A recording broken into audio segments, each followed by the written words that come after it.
Hello and welcome to the channel. Be sure to share, like, and comment down below. And if you're new here, hit that subscribe button for daily videos on news and politics. Trump imposes 30% tariff on solar panel imports. President Trump on Monday imposed 30% tariffs on imported solar panel technology in a bid to protect domestic manufacturers while signaling a more aggressive approach towards China. Says the move is a major blow for the $28 billion solar industry, which gets about 80% of its solar panels, panel products from imports. Now, it says the Solar Energy Industries Associations predicted that tariffs would increase prices and kill 23,000 jobs. The group represents manufacturers as well as installers, sellers, and others in the field. It goes on to say that while tariffs in this case will not create adequate cell or module manufacturer to meet the U.S. demand or keep foreign-owned SunVia and Solar World afloat, they will create a crisis in a part of our economy that has been thriving, which will ultimately cost tens of thousands of hard-working blue-collar Americans their jobs, Abigail Ross Hopper, the group's president, said in a statement. Now, SunVia and Solar World Americas, the bankrupt companies which requested the tariffs, say tariffs would boost the domestic manufacturing and add more than 100,000 jobs.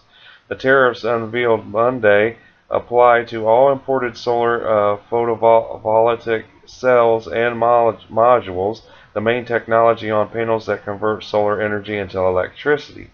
Now, it says while the action is targeted at imports from China, Trump tariffs apply to all imports since Chinese manufacturers have moved operations to other countries. The president's action makes clear again that the Trump administration will always defend American workers, farmers, ranchers, and businesses in this regard.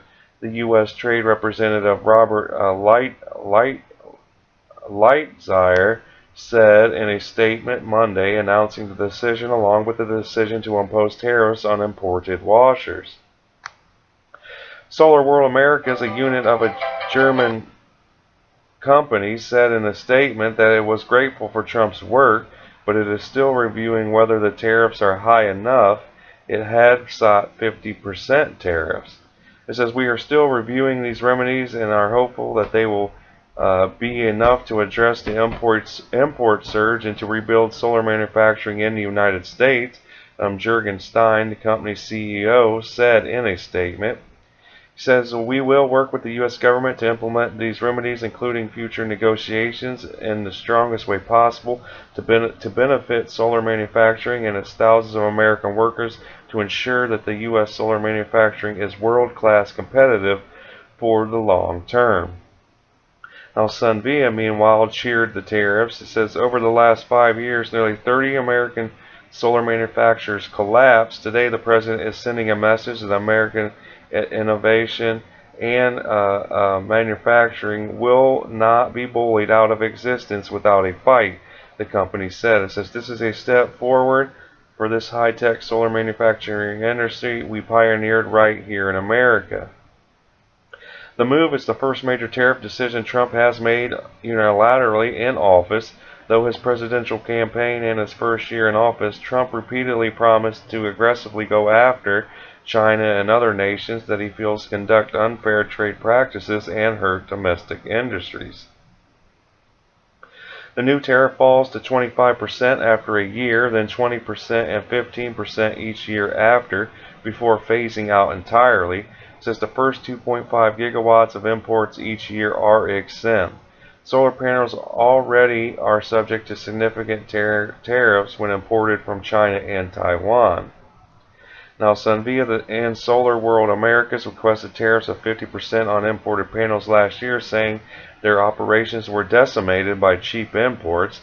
The International Trade Commission endorsed tariffs of up to 35% after it ruled that domestic manufacturers suffered serious injury from the imports, a finding required to impose tariffs under Section 201 of the Trade Act of 1974. Now, most of the rest of the solar industry, including installers and companies that make related technology, oppose the tariffs, saying they would be saying that they would threaten tens of thousands of jobs. The right-wing R Street Institute said Trump's decision was a disappointing loss for free trade. More good-paying jobs will be jeopardized by today's decision than could possibly be saved by bailing out the bankrupt companies that petitioned for protection, said Clark Packard, trade policy counsel for the group. Today's decision will also jeopardize the environment by making clean energy sources less affordable. Now, the tariffs have attracted opposition from numerous corners, including renewable energy industries, environmentalists, free market advocates, conservative activists, and advocates for other energy sources. Says the dispute is likely to be settled eventually by the Switzerland-based World Trade Organization, where China and other countries are nearly certain to challenge the tariffs as a violation of international laws. Says the provision under which Trump took action has been used rarely, and its tariffs are almost always struck down by the WTO. The last time it was used was in 2001 for steel imports, and the WTO overturned the penalties.